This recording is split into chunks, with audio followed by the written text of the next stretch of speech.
Today, we honor, as you would most likely think, a squirrel, Jimmy, but no! That was last year. That was so last year.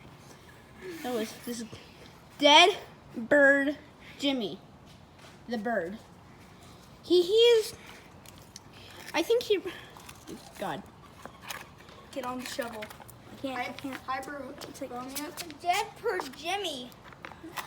He died from hitting the wall because he did not like his life. Have a proper burial. Right here.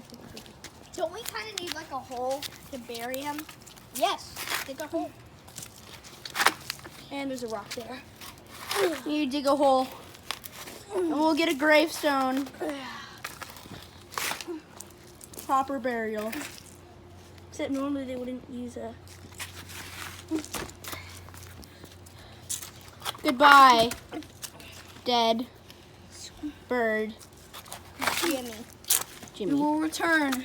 You will return. Your son will return in a few videos, maybe.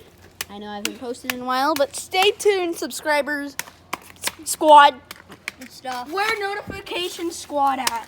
Yeah. Dude. Now we need to mark it. How do Let's we take mark this very rock which symbolized his life, which ended quickly like that. Oh, it broke just like his neck. Okay. And place this rock, which will forever stay. As dead squirrel. We need to write some stuff on that. It's not Yeah. dead Yeah, squirrel, it's dead bird. And in this rock too. And this rock. And we will come back within a follow-up vid to make his gravestone. Goodbye, Isn't that a dead gravestone? squirrel, Jimmy. Nah. What's up, squad? Squirrel Jack.